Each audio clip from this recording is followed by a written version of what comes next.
So, tapos na po tayo sa chapter 2. Dito na po tayo sa may chapter 3, which is the pertinent laws when it comes to gender sensitivity in criminal justice system. Starting with RA 9262. Ito yung unang batas. So, next tayo. RA 9262 penalizes violence committed against women and their children by intimate partners, including physical, sexual, psychological, and economic abuse. It applies to spouses, former spouses, dating partners, and those with common law relationships. The law is both punitive and protective in nature. Okay. The RA 9262 is also known as the Anti-Violence Against Women and Children Law. Ginagamit ang RA 9262 or the Anti-Bawsi Law para sa mga physical, sexual, and psychological and economic abuse. Ito po yung mga dinefine natin last time when it comes to gender abuse. Ito rin po yun. Tinutukoy dito na physical, sexual, psychological, and economic abuse. Kanino pwedeng isampa itong RA 9262? Pwede po itong ikaso sa mga asawa, dating asawa, no, former or mga ex-wife or husband na, dating partners. Okay, ito po yung mga kahit magjowa pa lang kayo, boyfriend, girlfriend pa lang kayo, and common law relationship. Sinabi pong common law relationship, ito po yung magka-live-in na, live-in partner na, but not married. Yari maganda yung sulat. Okay. Sinabi rin po dito na the RA 9262 is both punitive and protective in nature. Kaya ano ibig sabihin nun? Pag sinabi pong punitive, nagbibigay po ng penalty or nagbibigay ng, other word, punishment. Punitive. Pag sinabi naman protective, nag-prevent ng further violence. Ituloy tayo. Ito naman po yung mga salient provisions ng RA 9262. Pag sinabi pong salient provision, salient, ibig sabihin, important. Provisions, ang tinutukoy niyan yung sections. Okay? Again, ng RA 9262. Una, under the section 4 of the RA 9262, binigyan po ng broad definition o malawak na kahulugan ang mga violence and abuse. Ito po yung inaral natin noong nakaraan na gender abuse. Physical, sexual, psychological, and economic. Yun po yung iilan lamang. Okay?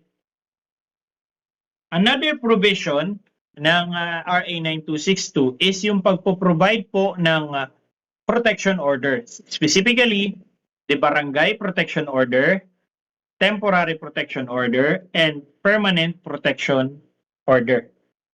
Ulitin ko. Isa pa sa provisions itong RA 9262 is yung pagpo-provide po ng mga protection order. Barangay Protection Order, Temporary Protection Order, and Permanent Protection Order. Mamaya isa-isahin po natin yan. And another one is recognizing the psychological condition of battered woman syndrome as a defense. Okay? Kung I know na nabanggit na sa inyo ang mga self-defense na kaso, pwede pong gamiting reason ang battered woman syndrome. Halimbawa, ginawa mong hobby yung paggugulpi sa asawa mo, babae. Tapos, one day, dahil sa takot, dahil sa stress na baka mamaya gawin mo rin sa anak niya, napatay ka ngayon o kaya nasaksak ka. Okay? Pag kinasuhan mo po yung babae, pwedeng hindi siya makulong. Pwede siyang maging criminally exempted. Dahil sa kondisyon na battered woman syndrome. Halimbawa, nagpa-undergo siya ng psychological test at napatunayan na meron siyang BWS. Magiging exempted po siya sa criminal liability. Saan hindi siya makukulong. Okay? Kasi walang criminal intent. Nagawa niya lang yon for survival o kaya para maprotektahan yung anak niya. Yun yung depensa, self-defense. No? Next. Dito rin po sa RA 9262, naging lahat po ng kaso and records with regards to the cases under the RA 9262 is confidential in nature. Iba pang word na pwedeng gamitin dyan, dapat po discreet. Ibig sabihin, secret lang, bawal i-chismis. Okay? Dapat lahat ng pagsasabihan nyo may consent ni victim. Pag wala, pwede ka ho actually makasuhan. Mamaya, di-discuss din natin yan. Okay? Under the RA 9262 rin po, meron pong mandatory gender-sensitive handling by law enforcers or meron po yung particular na SOP. Ibig sabihin, Standard Operating Procedure. Under RA 9262, meron lamang pong paraan or SOP kung paano i-handle si victim, yung children, okay? Meron pong SOP dyan o nagkaroon ng hiwalay na SOP which is mandatory or required para sa mga law enforcers. Halimbawa, sa pag-asikaso kay victim, ang kumukuha ng impormasyon sa victim is babae rin po kung halimbawa babae si victim para maiwasan yung pagkailang or yung takot, yung trauma nung nangyari sa kanya ng insidente, dulot ng insidente. Kaya po mayroong particular na SOP para sa pag-handle ng gender-related cases naman po ang tawag kapag TRA 9262 ang na-violate. Next. Ito naman po yung iilan sa violence or abuse na dinefine under the RA 9262 na dati na rin nating na-discuss dun sa previous video lecture na sana ay napanood nyo na. No? Si kitang-kita ko sa views, konti pa lang yung nanonood. Okay. Physical violence, napakadali. Any act that include bodily or physical harm, no, sinampal mo, sinakal mo, sinuntok mo, sinabunutan mo, lahat po yan pasok sa physical violence. Napakadali lang. Sexual violence is a rather broad one pagdating sa violence or abuse. It is an act which is sexual in nature committed against a woman or her child. So medyo, ano lang po to, summarize na definition lang po to. Sinabi pong sexual violence, halimbawa, pinilit mo po si women or yung children na manood ng obscene photos or videos. In short, pinilit mong manood ng porn. Pasok po yan sa sexual violence. Ano pa? Yun nga, of course, pasok dito yung rape and pangmumolestya or pinilit mong mag-prostitute si women or children, sexual violence din po yun. Ano pa? Psychological violence. Ito naman po, any act that causes mental or emotional suffering para sa victim. Pasok po yan sa psychological violence. Halimbawa, harassment, stalking, verbal abuse, kahit yung pangmumura o kung ano-ano man sinasabi mo sa kanya o sa pamilya niya. Okay? Pasok po yan sa psychological violence. So kaya sinasaktan mo yung pamilya niya para lang makonsensya siya or makontrol mo siya. Psychological violence din po yun. This one is also a broad type of violence. Next, economic violence. Refers to acts that make or attempt to make a woman financially dependent. Okay? Ito ho, yung tinatanggalan mo ho siya ng karapatan or ayaw mong pagtrabahuhin si asawa mo. Kasi sabi mo, marami naman akong kinikita, huwag ka na magtrabaho, ako na lang. Hindi po yun na sweet, no? Halimbawa, gusto niya magtrabaho talaga, no? O kaya magnegosyo. Hindi mo po pwedeng pigilan ng asawa mo. Unless otherwise, yung trabaho niya is illegal in nature. Halimbawa, ang trabaho niya, gusto niya maging prostitute.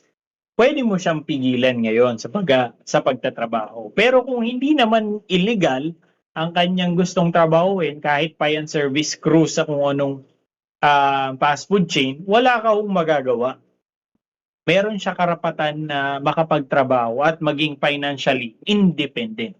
Pag sinabing financially dependent, yung nakaasa sa sayo, nakaasa financially. Financially.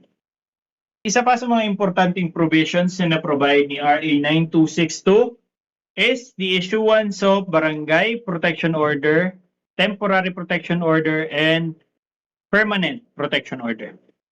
Ito po yung mga preventive na measures ng RA 9262 para ma-prioritize ang victim safety over procedural rigidity. Kasi isa sa mga problema dito sa Pilipinas, halimbawa, nagsampa ka ng kaso ng RA 9262, nag-complain ka sa court, ang magiging hearing po niyan probably after 6 months or worse, next year pa. Baka kung walang protection order, baka by that time na magkaroon ng first hearing pa lang, tigbak ka na sa bugbog. Okay? So, dahil po sa mga protection orders, pinapriority po ang safety na itong mga complainant. Okay? Ito, the protection order recognizes that women face eminent risk when reporting abuse. Okay? Kung sa tingin nyo po, kung naisip nyo na isumbong na lang tapos wag sabihin kay abuser. Hindi po pwede yon. Kasi pag nagsampaw kayo ng kaso, makaka-receive po si abuser ng copy ng kaso na yon. Kasi hindi mo pwedeng sampahan yung kaso ang isang tao at hindi niya alam. Hindi po pwede yon. Okay? So, isa-isahin natin ngayon itong mga protection orders na to. Start tayo kay BPO, Barangay Protection Order. Sinong nagbibigay ng BPO? Si barangay. Okay? Si barangay lang po. Medyo obvious. Ano pa? Sino ba sa barangay ang nagbibigay ng BPO? Ang nagpapatupad po niyan or nagbibigay or nag-approve? Si punong barangay o si chairman. Kung wala si chairman, pwede naman po yung authorized na personnel ng barangay. Pwedeng kagawad. Pero, kapag nagbigay po ng BPO or nag-approve si barangay kagawad or any authorized member, dapat po merong attestation. Ibig sabihin po ng attestation, that is a document na nagpapatunay, parang affidavit, nagpapatunay na wala po si chairman kaya ako po ang nag-approve ng BPO. Yun po ang attestation. Ano pa? The order must be issued on the same day. Tandaan nyo po pag protection order, 1-day process. Tandaan nyo yan. As much as possible, within that day dapat ma-approve na po yan kapag may nag-apply. May tumakbo doon na babae na humihingi ng tulong kasi inaabuso, BPO. Dapat mag-apply ng BPO. At on the same day dapat ma-approve na po yan. Ex parte determination, ito makinig na mabuti. Pag sinabi pong ex parte, one-sided lang po yung pag-present ng evidence. Ano ibig sabihin nun, sir? Halimbawa, si babae nag-apply for protection order, barangay protection order. Kahit yung side pa lang ng babae ang naririnig mo, at siya pa lang ang nakakapagbigay ng evidence na siya ay nabugbog or nagkaroon ng violence, no? Pwede na pong ma-approve agad si BPO. Hindi na kailangan hintayin yung panig ng lalaki or yung kabilang panig ng abuser. Okay? Gaano katagal ang expiration ng BPO? 15 days. The issuing official or designated barangay official must personally serve a copy of the BPO. Eto na. Kapag na-aprobahan po ang BPO, kailangan po mag-furnish ng copy or mag-serve ng copy kay respondent. Sino si respondent? Si respondent po si abuser or si suspect in this case. Nalipat na. Sana yun. Okay. Si suspect, hindi ko na masulat. Kaya ulitin ko, si respondent, si abuser or suspect. Yun na po ang Barangay Protection Order. Temporary Protection Order. Kung si BPO, barangay ang nagbibigay, si TPO naman po, si court ang nag-i-issue. Issued by the court. The court must issue the order on the date of the filing, on the date. Okay, tandaan nyo po, pag protection order, 1-day process lang supposed to be. Pwede na rin naman pong ex parte determination. Ibig sabihin, one-sided lamang po. Panig lang ng babae ang marinig mo, pwede na mag-approve for TPO. Okay? The court has the discretion to grant any or all forms of relief protection provided under this act. Okay. Ang mga protection order po, merong mga kondisyon kung ano ang hindi pwedeng gawin ng abuser, no? At mamaya isa-isahin po natin yan. Hanggang gaano katagal ang temporary protection order? 30 days. At sa TPO po, dapat nakalagay yung date, ayan o. The court must issue a hearing to decide the issuance of PPO. Kailangan sa TPO po nakalagay kung kailan yung hearing na mangyayari for PPO. Tandaan nyo po, sa permanent protection order, kailangan may hearing.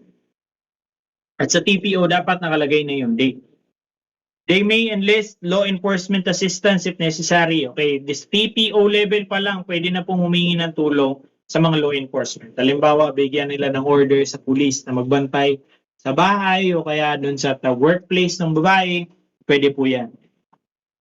The TPO document must include the specific date of the hearing for PPO. Ayan, kailangan may specific date na kung kailan mangyayaring hearing para sa PPO.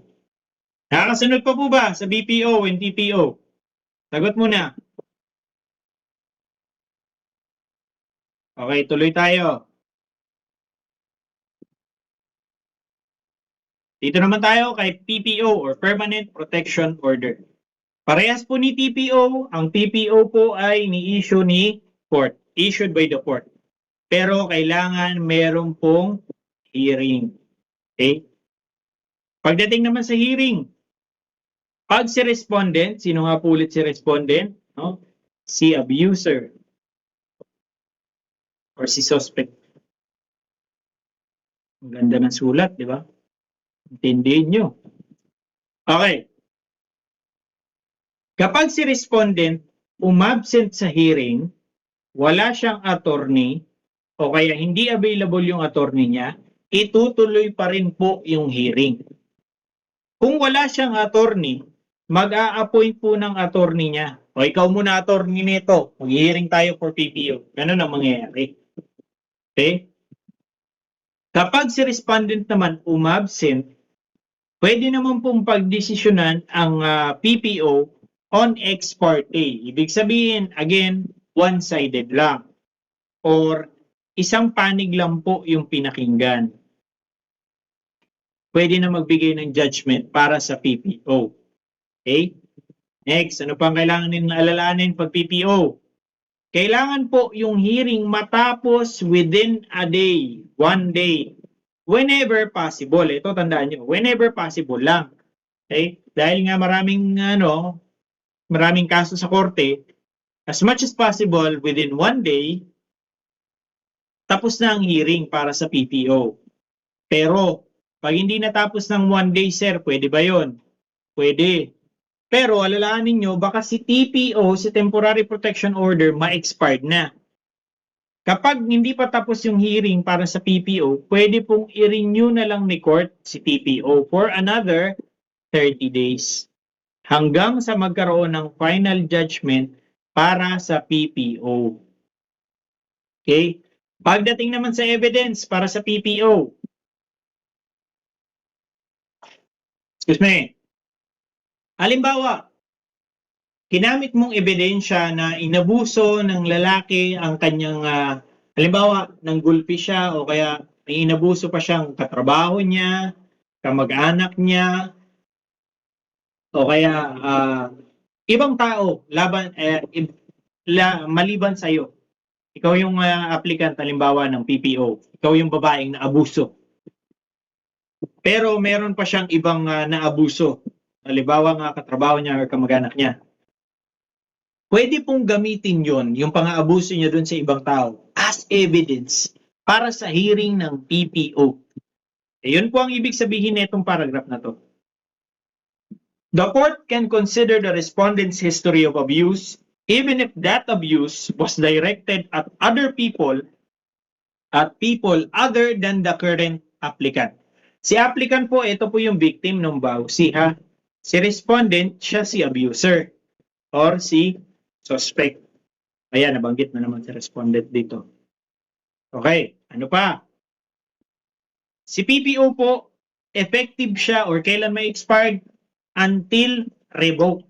So, ibig sabihin po nito, indeterminate. Eksaktong araw or buwan para ma-expired ang PPO. Ang makakapagpa-revoke lang po niyan is kung sino yung nag-request, kung sino yung applicant. Or in short, si victim. Ano pa?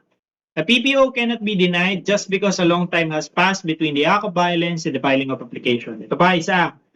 Halimbawa, nangyari yung insidente ng pang-aabuso 5 years ago. Pwede ka pa ba magsampa ng kaso ng RA 9262? Yes.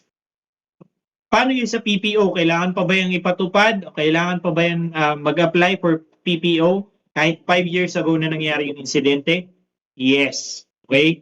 Hindi po magiging reason yun para hindi na mag-apply or patupad ang PPO. Okay? Kahit malayo na po yung panahon na nangyari kung kailan yung acts of violence at yung filing ng application, kailangan pa rin po yan ipatupad or aprubahan. The court must ensure the respondent is personally served. O, respondent na naman. Sino nga po ulit yan? Si abuser. At binibigyan nga po ng copy si abuser ng kaso at netong PPO. Kahit nung ibang mga protection orders, lahat yan binibigyan ng copy si abuser. Para alam niya na bawal siyang lumapit, bawal siyang kung ano man ang gawin na nakasulat doon sa PPO. So ano ba yung mga pwedeng isulat sa PPO? Meron pa pala isa. A PPO can be granted or made final regardless of whether the respondent is convicted or acquitted. Okay. Halimbawa, nag-apply for PPO, natuloy yung kaso. Sa hearing ng kaso, na-acquit or the suspect was found not guilty. Kailangan pa po ba ipatupad si PPO? Yes. Okay.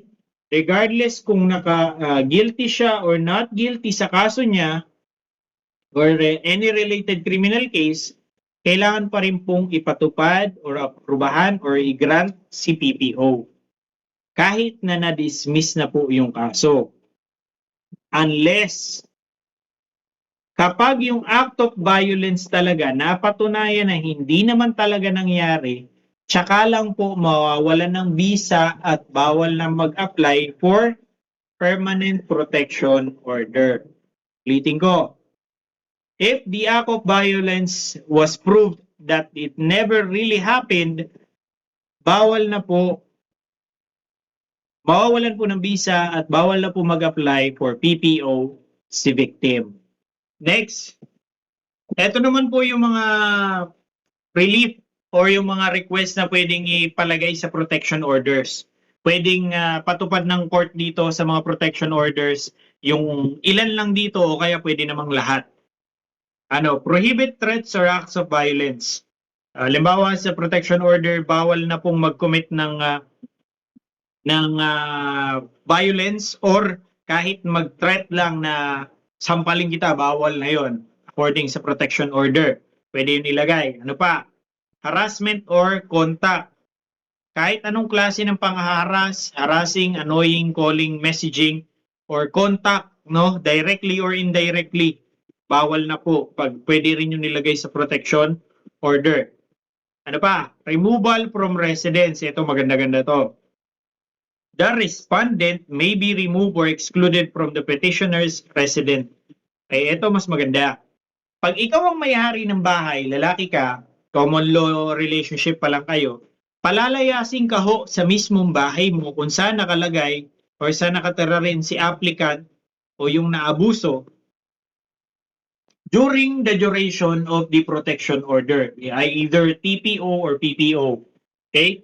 Pwedeng palayasin ka muna dun sa bahay, tira ka muna sa bahay ng ina mo o kaya barkada mo during the duration of the protection order. Ano pa?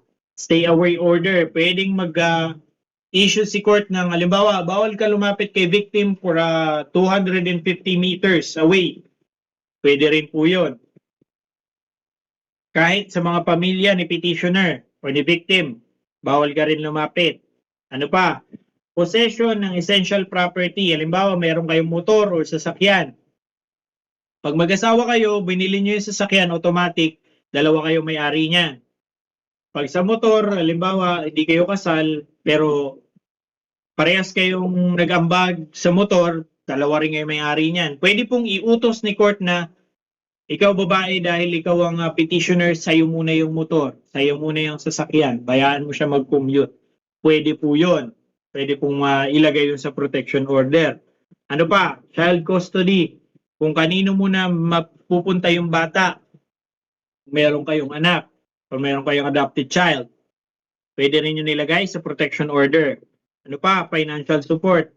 Halimbawa, hindi ka hinayaan makapagtrabaho, so wala kang pera. Pwede rin iutos sa protection order na magbigay si lalaki ng ganitong halaga every week or every month. Pwede rin po yun nilagay sa protection order. Ano pa? Firearm prohibition. The respondent is prohibiting from possessing firearms or deadly weapons and must surrender them to the court. Licenses may be revoked. Halimbawa, meron kang pulis ka, meron kang lisensyadong baril, pwedeng kumpiskahin muna yung baril mo or tanggalan ka ng lisensya sa pag-carry ng baril at hindi ka pwede ring makabili pa ng firearm. Kaya baka mamaya gamitin mo pang ganti kasi. Restitution for damages. So pagbayarin ng danyos or ng fine, the respondent may be required to pay for damages caused by the violence, such as medical costs, property damage, child care, expensive, and lost income. Yan, pwede rin naman pong pagbayarin. Halimbawa, dahil sa pambubugbog niya, hindi ka nakatrabaho ng ilang araw, kukumputin po yung sahod mo dapat supposed to be nung araw na yun, and then pwede po yun ipabayad kay suspect. Support services. The court may direct the DSWD or other agencies to provide necessary assistance to the petitioner and other protective relief. So bukod sa mga nandito, pwede pa pong magbigay ng ibang klaseng relief or again, request para maprotektahan ang victim or ang bata na biktima ng VAUSI. Okay? Okay, the RA 9262 explicitly recognized the battered woman syndrome as a psychological condition resulting from prolonged abuse. These provisions allows the court to consider the mental and emotional state of abused women, particularly when they commit acts that would otherwise be criminal, such as killing their abuser in self-defense. The recognition of BWS corrects traditional legal frameworks that ignores the cumulative effects of abuse and male dominance, thereby integrating psychological and gender perspective into criminal adjudication. Okay. Kasi po, ang mga na-abuse na mga victim or women, nagkakaroon ng psychological condition, no? Which is ito nga, yung battered woman syndrome. Halimbawa, ginugulpi ka, no, every day o kaya weekly, nagkakaroon po yan ng epekto sa pag-iisip. Kung saan, bigla-bigla mo na lang na may isip, patayin ko kaya ito. Okay? Kasi gusto mong mabuhay yung anak mo o kaya gusto mong mabuhay pa, baka mapatay ka niya, no? Kaya patayin mo na lang siya. Tandaan nyo, sa pinag-aaralan natin yan sa criminology, yung actus reus non facit ni si Menci Treya, the act against my will is not my act. O kaya yung yung isa, yung kapag walang mens rea or criminal intent, hindi naman talaga yan matatawag basta-basta as krimen. Meron pong mga ganong klaseng action. So, yung mga krimen na nagagawa or napapatay nila or nasasaktan din nila, pero dati na silang inaabuso, papasok po yun dito sa battered woman syndrome. Okay? Na siyang nire-recognize ditong RA 9262. Kapag ka napatay mo dahil matagal ka nang ginugulpe, okay lang yun. Pwede na yun. Hindi. Ano yun? You will be exempted, no, sa self-defense or justified yung ginawa mo. Okay? Yun lang naman to about sa battered woman syndrome. Next. Ito pa, confidentiality of the proceedings. Tandaan nyo po, all records, basta VAUSI or anti-VAUSI na law, RA 9262, dapat confidential yan. Okay? Lahat ng mga public officials, police, empleyado ng munisipyo or ng barangay, public or private clinics na pinagpuntahan para ipamedical yung victim, dapat po yan confidential. Okay? The public disclosure of identifying information. Pag pinagkalat mo po pangalan, address, contact number, school, workplace, employer, nang walang consent from the victim, pwede ka pong makasuhan ng contempt of court. Okay? Ano yun? Pwede kang makulong for up to 1 year and pwede kang mapafine for not exceeding 500,000 lang naman. Pinagkalat mo lang, no, nakichismis ka lang na walang iya ka, napabayad ka pa ng 500,000 as fine. Okay? Ito yung isa sa mga iniisip ko dati kasi wala pong formal na law na nagsasabi na bawal mo ipagkalat pagka bawsi-bawsi. Pero sinasabi sa police station, confidential yan. So ang kaso pala na magiging tao na magkakalat ng identifying information nun, nang walang consent, no, without consent, contempt of court. Okay? Ang nagbibigay po niyan, court. Okay? Limbawa, nagpapasaway ka sa court, pwede ka rin i-contempt of court. Ito naman, dito sa RA 9262, indirect contempt ang mangyayaring ginawa mo or mangyayaring crime na ginawa mo kapag pinagkalat mo yung identifying information ng isang biktima under the RA 9262. Ito yung mga pwede mong maranasan na punishment. Imprisonment of up to 1 year or fine not exceeding 500,000. Next. Tapit na, konting kembot na lang. Mandatory gender-sensitive handling by law enforcers. Ito. The law imposes a clear duty on police officers, prosecutors, and barangay official to respond to bawsi cases with sensitivity and urgency. Failure to act or discriminatory conduct may result in administrative and criminal liability. Pwede silang makasuhan administratively or criminally. The provision institutionalizes gender sensitivity as a professional obligation rather than a discretionary attitude. Recognizing that the bias or dismissive response by authority perpetuate, pakitandaan mabuti yung word na yan, perpetuate gender-based violence. Okay, dahil dito nga po sa RA 9262, meron pong particular na SOP or Standard Operating Procedure para sa mga police officers, prosecutors, and barangay officials. Ano yung example niyan? Sa police, hindi ho pwedeng kunin yung report sa blatter or sa desk officer. Pumupunta po sa isang section ng police station ng tawag WCPD, Women and Children Protection Desk. Doon po kasi, nakahiwalay yung kwarto nun, isasarado yung pinto at saka ka pwedeng mag-report kung ano yung nangyari. Para hindi ka po mailang sa mga pulis na lalaki o kaya pagbata, no, para hindi po matakot sa kung ano mang sino mang mga tao na makakarinig. Okay? Yun po yun with sensitivity and urgency. Dapat agad-agad po yang kunin. Once na malamang anti-bawsi ang nangyari, kukunin agad yan. Urgent po ang pagkilos. Mabilisan. Kapag hindi nyo nagawa yan, pwede kayong kasuhan administratively and criminally. Siguro naman naalala nyo pa yan. Pag administrative, ang pwedeng maging sentensya mo, matanggal ka sa serbisyo, suspended, and such. Kapag criminally, may imprisonment. Okay, ito na. Tayo dito sa word ng perpetuate gender-based violence.